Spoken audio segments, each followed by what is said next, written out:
Yep. Good afternoon and welcome to our webinar, Busting Pricing Myths, the Truth About Vehicle Markdowns. My name is Susan Givens. I'm the publisher of Auto Success and your moderator today.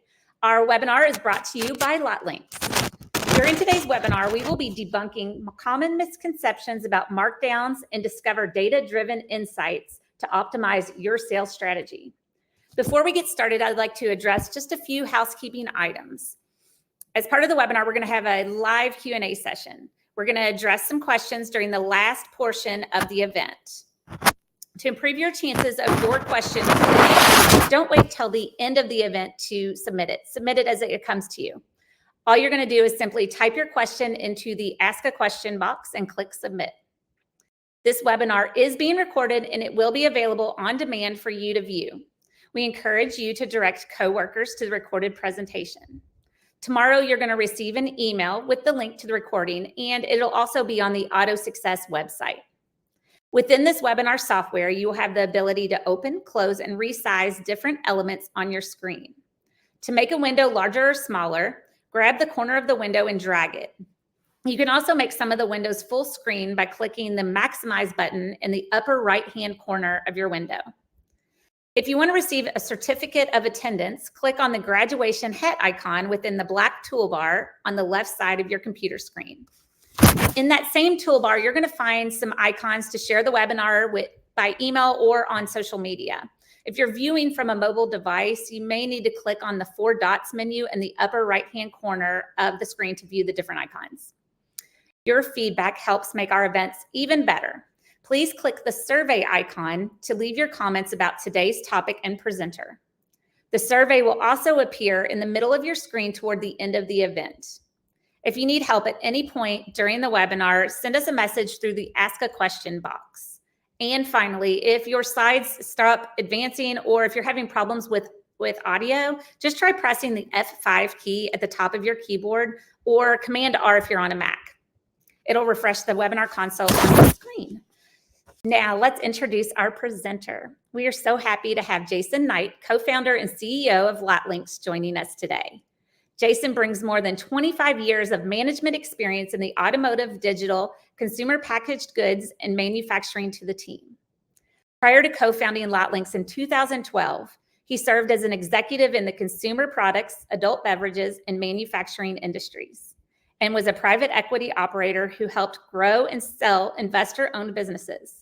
He has been recognized as an innovator in the field by CIO Review and Business Rockstars, and has been featured in editorial content and events by CBT News, Driving Sales, Digital Dealer, and Kane Automotive. With that being said, Jason, let's get this presentation started. The floor is yours. Thank you, Susan, and welcome everybody. Want to appreciate you taking the time to be here, and thanks to everyone who's in the room as well as online. So, talking about something that's so important in automotive, pricing, right? I don't think anything is more discussed in what it does as relates to sales and impact and margin than pricing.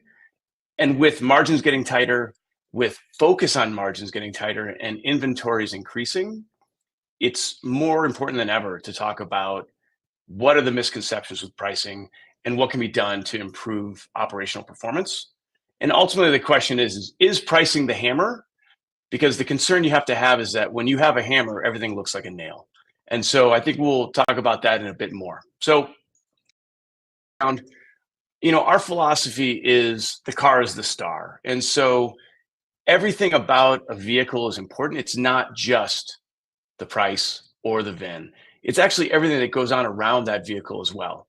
What's stocked at the store it's at, what's stocked around it, what's going on competitively, even things like weather can impact what's going on with a vehicle and what's going on with its, targeted sale date and when it sells on time.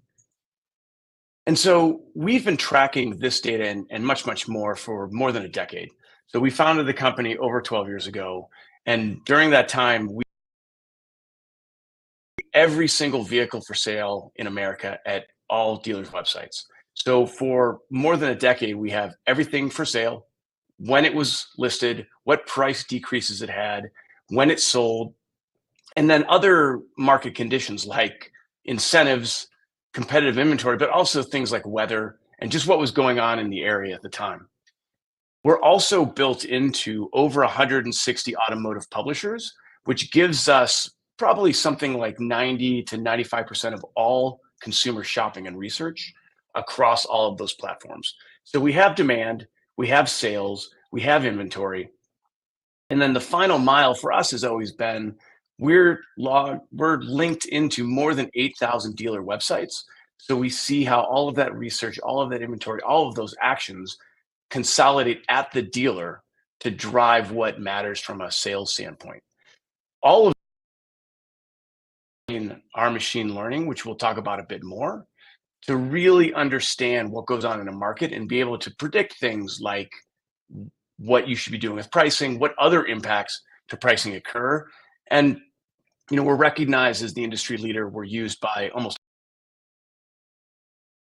as well as many OEMs for pricing, incentives, allocation, promotion, things like that. So with that, our eureka has always been everything about automotive is based on the VIN, and it should be drilled down to, you should be having a P&L for every vehicle on the lot. And that's not just what you acquired for, how much it costs a recon, but also pricing, promotions, even how those incentives work. And developing that has really been the passion and the mission for the business for its entirety. One of those tools that we've created captures visually all of the activity that's going on for each VIN on a dealer's lot. So what you see is all of the VINs for sale, and then you see all of the shopping behavior that goes on to those vehicles on the dealer's website by source.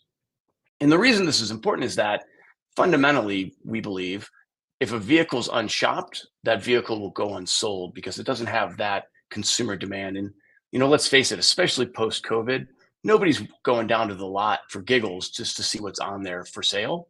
They're researching it online, they're shopping it online. Most behaviors in store. We can drill into the individual vehicles for not only how much shopping they've had, but what price decreases have occurred, what price increases have occurred, what kind of demand there is. And you're going to see that all to what we're going to talk about soon. All of this data has really created two concepts for us. One is waste and one is risk.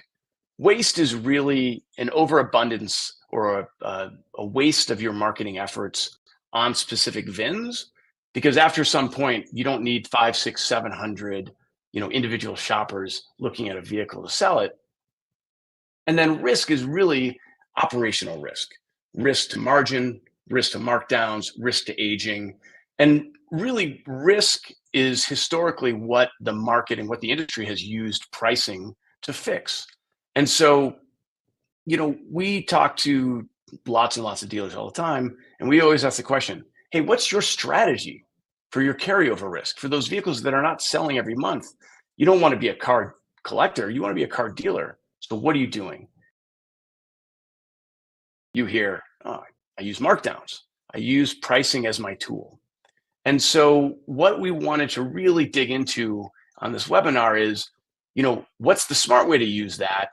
What are ways to avoid? And what are the other things that go into, impacting those decisions?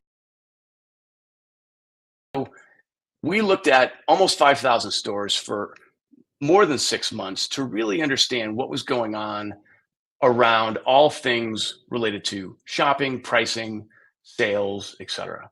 And we learned a couple of really interesting things. And in that data, what the fundamentals for pricing and shopping are that drive not only consumer behavior, but more importantly, vehicle sales. The first thing is that advertising balance is critically important. If you have too much advertising, you're wasting money on those vehicles that are getting the overabundance. If you have too little advertising or too little shopping, those vehicles are at risk of aging, requiring markdowns, wholesale, other issues. because a car unseen is a car unsold.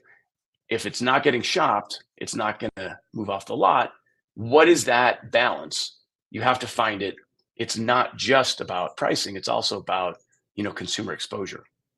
And so it's not too much advertising or too little advertising. There's vastly more that goes into marketing and selling advertising at the right time. And the right time is really defined as on the time based on price to market. So, this really introduces a second dimension. So you have the amount of advertising a vehicle is getting, but importantly, pricing is a critical component. And really, with all the tools that are available and the historic uh, knowledge and behavior of the industry is, if I'm not getting adequate shopping, I'm going to lower the price. If I'm not selling a vehicle when I want to, or if it's taking too long, I'm going to lower the price. And I think it's important to realize that as you intersect those two dimensions, pricing is important, but shopping is important as well.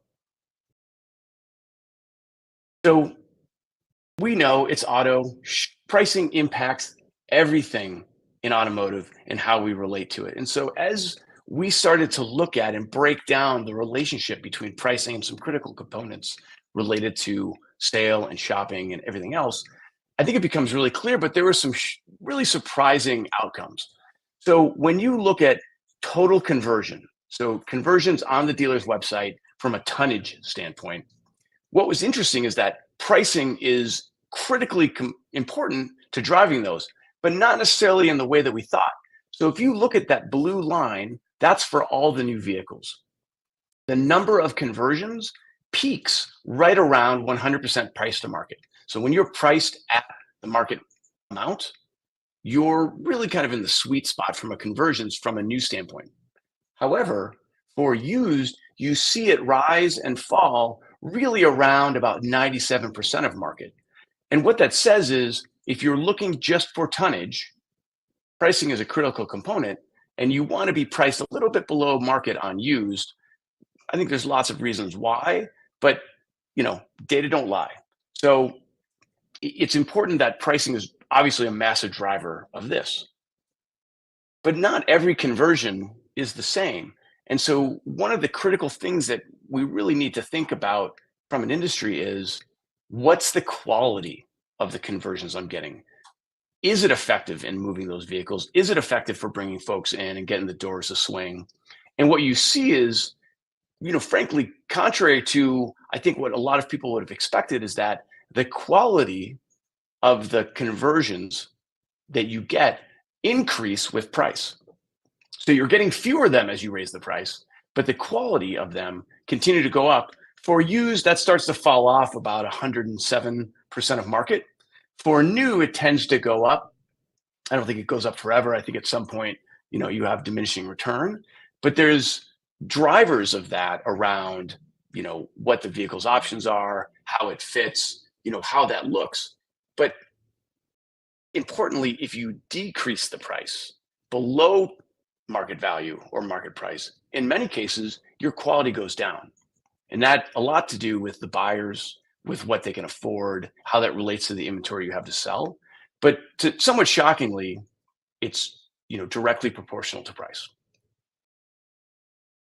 However, when you look at engagement, and engagement is really consumers interacting with the vehicles on the website, it's inversely proportionate to price. So as you increase your price, your engagements go down. The offline analogy for me on this is, 15, 20 years ago, really before the internet was as big as it is, when you were on the lot, when you were a salesperson and you had that consumer who was there and they were circling the car, they were looking at it from every angle, that was a live one. You knew they were engaged. You knew that they had showed their hand about, are they interested? Is this something that they're really, digging from a vehicle standpoint? That's true online as well. Engagements are a very good measure and indicator of, quality, likelihood to sale. But as you increase price, you're decreasing your engagements. And so, taking a step back, you're like, I got VDP views, I have price to market, I have time to sell. They're all competing against each other's. WTF, like what is going on? How am I going to be able to manage my business like this? And so we were able to create, kind of a different graph, different way to look at this visually. And that's combining price to market and time to sell. And what you see is that there are many different interactions the consumer has over time as you're priced above market, as you get into that band of pricing, at market, and then even as you price below market. And what we saw is that really the optimal time when you balance shopping with engagement, with quality, with tonnage, is really that the optimal lead generation happens around 96 to 98% of market. And this is, new across new and used, so that, there's a balance of the quality you get with the price that you're advertising, as well as the number of, inputs that you're getting. And so the difference from price to market down to that market rate, you can have an increase of over a third, 33% in conversion rate if you hit that sweet spot of pricing, balancing all of those other criteria. Now, not all things are created equal, and I'm not talking risky business a la Tom Cruise. When you go back to that concept we briefly touched on around risk, the VINs react very, very differently. So when you look at those risk inventory units, they behave in a different way than the quote unquote average or the non-risk units do. So if you look at, okay, I have a risk unit, what's its 30-day sell down rate if I'm priced above market? Not surprising, it's 0. You're priced above market, it's already a risk unit. Okay, you should probably look at pricing actions. Now, when it's priced at market, the 30-day sell down rate for the risk units is also 0. Hey, fine, no problem. I can drop my drawers a little bit. We'll move this vehicle out. And the answer is, if you have a risk unit, even priced below market, what on average said would be the strike moment, the strike pricing, the 30-day sell down rate is still 0. That's why it's a risk unit. If you expand that time frame to 60 days, it doesn't get a ton better. You're in fact likely to sell less than half of those risk units in 60 days, even priced below market. And so clearly the concept of risk as it comes to your individual inventory is critical to understand. And what we really believe is that what the data shows is that these risk units react completely differently. So this is your conversion rate, your average conversion rate as price to market changes. The gray line is what we looked at before, kind of your not risk units, and the red is the units at risk. You see that bump as it goes up from a conversion standpoint that we looked at earlier on the gray line, right around 110% of market. That's been brought up a bit higher because we pulled the risk units out. The risk conversion continues to go down as you drop price. Even at market, where initially, the data showed that it was a good time to get conversions, it continues to drop. So it behaves fundamentally differently. The other thing is, as you compare at-risk inventory and regular inventory, and the difference in conversion, different in conversion rate between VINs, what you see is that risk units always perform more poorly. Between 80%, you can see right around 90% of market, the 0.9, and then absolutely falls off a cliff once you get past 100% price to market of those risk units. And in fact, it can be a 35% drop as you continue to increase the price past market versus what a non-risk unit would be. And so it's so dangerous, critically dangerous, operationally, financially, and really just, kitchen logic wise, to play with pricing above market on risk units.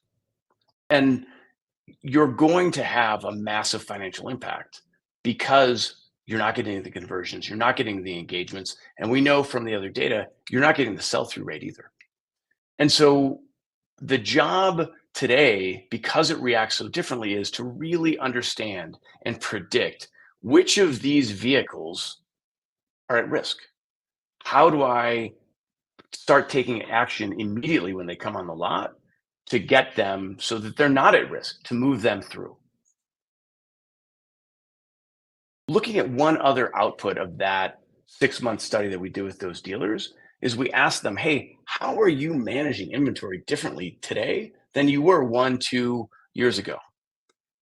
And the answer is kind of shocking. One is, about 29% of them were doing the same thing. I mean, I don't really quite understand what the 36.9% are doing, just monitoring, social traffic and things like that to understand demand. What they're not doing is what we have boxed, which is using all of the advancements that have come into the market to better manage your inventory, to use sophisticated tools to understand what's going on, to see trends, to predict. And truly, this is where artificial intelligence and machine learning is making a massive impact into the business. And so, we believe that AI, which is really just machine learning using, consuming, and adapting to very large data sets, it's going to be bigger than the internet. It's going to revolutionize how we manage automotive dealerships and what we do. And in fact, just like we looked back a number of years ago at folks who embraced the internet and those that didn't, we'll see that stark a change here as well. Who embraced AI to better manage their store, to drive operational efficiencies, and who did not. And they're going to suffer badly if they don't. And so, looking briefly at just kind of some of the things that we talked about and some of those myth bustings that we refer to is, number one, marking down a vehicle is going to automatically drive a ton of traffic. I'm going to get shoppers. I'm going to get VDP views. Nope. In fact, 69% of used vehicles and 76% of new vehicles had zero shopping in between two markdowns. And so if you step back and think about that, you got a vehicle on your lot. After some period of time, you realize that you need to take a pricing action. Boom, price decrease. Another 7 days, 14 days, whatever that is, goes by. Man, nothing's happening. I'm not selling this car. I got to take another price decrease. Boom, you take another price discount. 70% of the time, nobody has shopped in between those two price markdowns. So why are you doing it? It's not a pricing problem. Nobody's even seeing what you're doing on pricing. It's like a tree that falls in the forest. There's nobody there to hear it. It doesn't necessarily spur action. You have to be smart about how you're doing your pricing. Secondly, hey, I am aggressive about my pricing. I use the pricing tools that I have. If I need to, one markdown is going to get it done. That's not true either. On average, it takes between 3 and 4 markdowns before it's actually effective. Now, part of that is being, the majority of those are never even seen. You're marking it down and nobody's realizing it. You have to be smarter about how you're marking things down and what you're doing. Third markdown myth. Hey, I only mark down my aged units because those are the ones that are at risk that I really need to get going and move. If you're trying to optimize for profitability, marking down in the first 7 to 9 days, getting it to that sweet spot of conversion and engagements, moving it faster, increases your turn rate, increases your profitability, decreases ultimate total markdowns and price decreases, and increases your throughput at the dealership financially and through tonnage. Markdown 4, hey, any reduction in pricing will lead to a sale. It's totally not true. The average markdown for new vehicles is about $1,700, and it can exceed $6,000 as the vehicles age and get over 100 days. Getting in early, making the changes quickly, optimizing against those risk units, critical for operational performance. And really, markdown number 5, myth number 5, high value vehicles, high line vehicles respond differently to markdowns. It's not true. They react. You need the same cadence. You need a percentage of similar reductions and for them to respond in the same way. So will those be bigger drops, they will, but percentage-wise, they will not. So it's really they're operating in the same economy, high line, react very similarly to the markdown cadence that you need to get into that sweet spot to get it done. And then finally, you know, all similar VINs respond to markdowns equally. All my sedans, all my economy SUVs, whatever that is, they all react the same. And the answer is a resounding and massively strong no chance. The risk inventory that you have reacts poorly, has lower quality, has lower quantity, and it's much worse as you get past 100% price to market. You must treat risk VINs differently. It is the whole game on operational efficiency.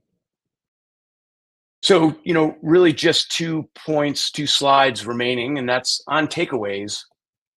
If you're going to spend advertising dollars to drive sales, they go further when you hit that sweet spot on price to market. So generally, and we saw some, differences on that, you want the right price to market. Don't be 110% of market and put, advertising dollars behind it. Your return on investment on that is going to be much lower than if you're at 98, 97% of market where that sweet spot is. There are definitely different sensitivities to pricing based on price point. So as vehicles move up the high line or more into the economy range, or even just price bands in those categories, the higher the price, the larger the markdown is going to have to a sensitivity to actually get it done. And then really the at-risk inventory units that you have are critical to identifying them and treating them differently because their conversion rate is so much lower, the engagement is so much lower. They're at risk for a reason, and that's because they're not really moving towards sale very quickly. You need to fix that post haste. And then finally, big data, machine learning, they can help you identify the risk. They can help you make the right choices on pricing. They can help you make the right choices on how you promote those vehicles. And that's how you can fundamentally operationally improve your performance. And then, really, before we turn it back over to Susan for some questions, we have a lot of this data available on our website through our various other, webinars and posts and studies. Very, very easy to get, no charge. Feel free to reach out to us at hello@Lotlinx for questions, for comments, for, hey, what do you guys think about? Truly, one of the things we talk about is how we love dealers and that we love dealers. We really just want you guys to perform as well as you can, optimize for turn profitability. It's what we do. So with that, I think it's important to say the machines will win. Embrace it now because it will fundamentally revolutionize your performance at the dealership. And then, again, would love to turn it over to Susan to see what questions we have coming in. All right. Thank you, Jason. That was a great presentation. In just a few moments, we're going to begin our Q&A portion of our webinar. But before we do that, I'd like to ask everyone to complete our survey. Audience members, we need your feedback. And as a special incentive to complete the survey, we're offering a $10 Amazon gift card to 25 randomly selected people who complete today's survey. The survey should be appearing in the middle of your screen shortly, but if you don't see it, you can launch it by going to that black toolbar on the left side of your screen and clicking the survey icon. All right, let's get to the good stuff. We do have quite a bit of questions. Let's go to the first one. Why do you think that engagement quality goes down as price decreases? Yeah, I think that, consumers are very savvy about the value of vehicles in the market. And I think that when you get too far outside to overpriced or underpriced, it starts to raise some questions. On the underpriced standpoint, there's something wrong. There's sawdust in the transmission. There's, something they're not telling me is going on. And I think that drives down, quality and engagement. I think it's really not that dissimilar to when you get way above market. It's, they're being greedy. there's something that they're trying to take advantage of. It's all of the negative stereotypes that we know are generally not true in automotive, but the consumer still has those perceptions. And I think that's a huge impact on why you see such rapid fall off, really in a lot of the curves when you look at price to market and how the consumer engages with the vehicle. This all sounds great, but how can anyone predict risk? I think it's hard. I think there's two things. You can identify risk vehicles because they're the ones that are getting, either a lot of traffic and not selling, or they're ones getting no traffic and not selling. I think that's the rear view mirror approach. And I think that in the absence of advanced tools, that's frankly probably the best way. We would suggest the Lotlinx, belief is that artificial intelligence utilizing all of the data that's available is the way to identify risk. I mean, when you think about machine learning, machines are good at predicting outcomes. And so one of the things that we've focused a great deal on is, tuning the machine to identify, okay, the day a vehicle comes on the lot, is this going to sell on time or is it going to be a risk unit?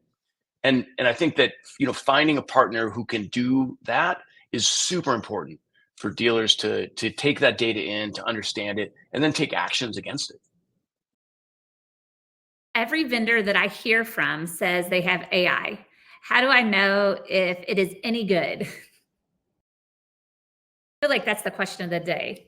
I mean, I think it, oh my God. Yeah. And something we hear all the time. So I think that, first of all, I would say that I don't think your vendors are being nefarious. I think that if you're a vendor and you use Google, you're using AI. If you're doing something with Facebook or Meta, you're using AI. Now, I would propose to you, and really, I'd ask the dealer to ask that vendor, hey, is it your own AI? What's it tuned for? Is it optimized for me? Because, candidly, the channels, Facebook, Google, whatever, they employ the majority of the artificial intelligence machine learning engineers in the world. And what they're focused on is optimizing for their audience. And optimizing for their audience is really around, how do I present ads that they engage with, that they click on? That's not necessarily, your risk inventory, let's say. That's the super sexy lime green Charger or the low cost, high mileage, 911 that you have for sale. It's not what you need help with. And so, circling back to the spirit of the question, I would ask the vendor, hey, is this your AI? Do you have machine learning engineers? Are you doing this yourself? And what are you using it to optimize for? And if the answer is, oh, well, it's for advertising, you should maybe dig a little deeper. Should all of my advertising focus on lower funnel targets to help me move inventory?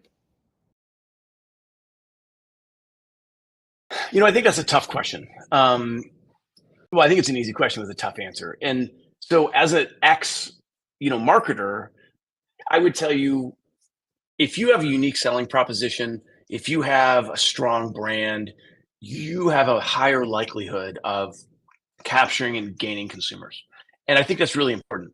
Conversely, if you are known because of reviews as an axe murderer or a cheat, you're going to have a harder time collecting customers. So on one hand, I don't know that all of your advertising should be focused on, low funnel, buyers, but I think you have to be very deliberate about what you're budgeting from a brand standpoint, from promoting your unique selling proposition, and what you're doing and how you're attacking your inventory.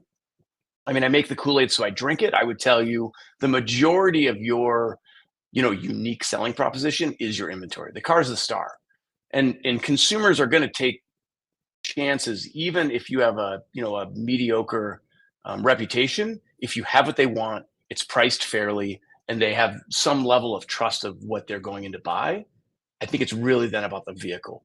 But you should be advertising fixed ops. You should be advertising the other parts of the dealership that frankly you make money on. But if you're putting money in hoping that it's getting to a vehicle, or into, even more challenging, into a risk vehicle that you need help with selling, I think that you have to really be intentional about your low funnel traffic and how you're targeting, and focus on the control that you frankly probably don't have to drive those specific shoppers to those specific bins. What is your take on attribution? How do you look at it? How do you measure it? Yeah, I think that we've been trying for years to figure out how to scar people's fingertips through the keyboards, because I think that would be the ultimate attribution in the internet age. But obviously, it's very, very hard. So, what we do at Lotlinx, we tend to really focus on, have you fundamentally impacted the operational performance of the dealership? So, the vehicles that are, being attacked by Lotlinx or supported by Lotlinx, are they turning at a faster rate than would have been predicted, would have been the average? Are you able to hold price higher, or even increase price, because you're not using that price lever to just as the hammer to slam shoppers? So, but I think you need to look at things that fundamentally impact your operational performance as a dealer. How are you moving metal? Are you moving more? Are you moving the stuff that's hard? And are you making more money? I think that's the attribution that matters. It's challenging, but I think that it's something that you need to look at. What I don't think you need to look at is, you know, how many impressions am I getting? Or, things that are what we would call a vanity metric, but not really driving, something around a sale or operational improvements in the dealership. Are all shoppers or shopping created equal?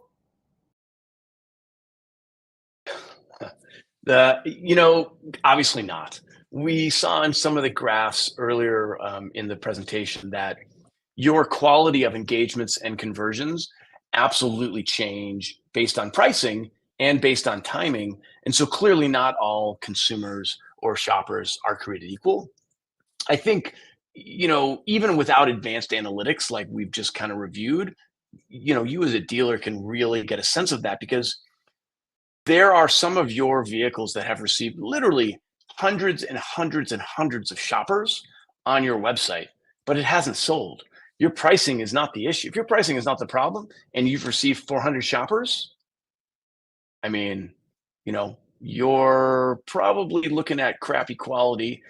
There could be some operational issues at the store as well, but it's really more around the shoppers you're getting in. And I think a lot of that's based on source.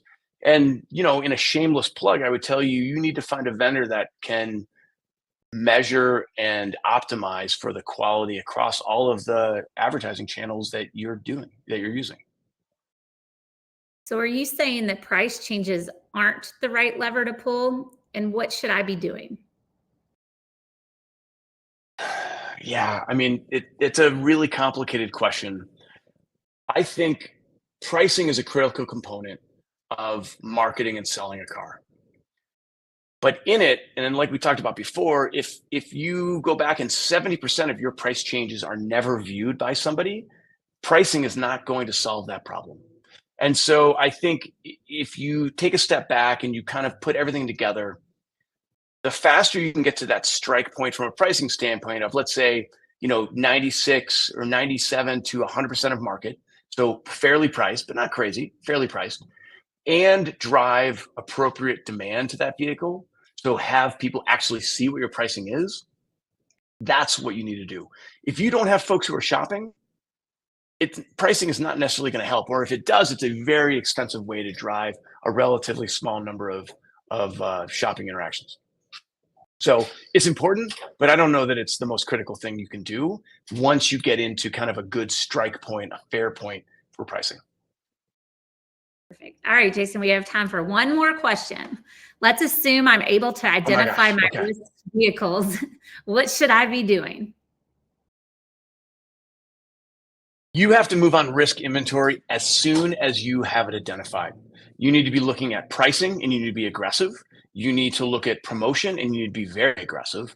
You need to get eyeballs on the right vehicle at the right price as quickly as possible, because the whole thing about risk is it's like moving with one arm. It's like fighting with one arm tied behind your back. It's going to be harder. It's going to take longer. You need to start sooner, but soon, an ounce of prevention will save you literally thousands of dollars in lost profit. All right, that's going to wrap our Q&A session for today. If we didn't get to your question, just be on the lookout from an email from Jason or the Lotlinx team, and they will get to that question for you. Also, I wanted just to remind you, Jason recommended that you guys email hello@lotlinx.com. There's tons of good resources you guys can get from the team, so make sure you reach out, hello@lotlinx.com. I'd like to remind our audience that a recording of this webinar will be available on Auto Success. Please feel free to log in and view it again, or encourage your colleagues to view it. Tomorrow, you're going to receive an email that contains the link to the recording as well. Jason, thank you so much for this wealth of knowledge. It was an awesome webinar. We appreciate you. We appreciate you, audience. Everyone have an awesome afternoon. Thanks, Susan. Thanks, everyone.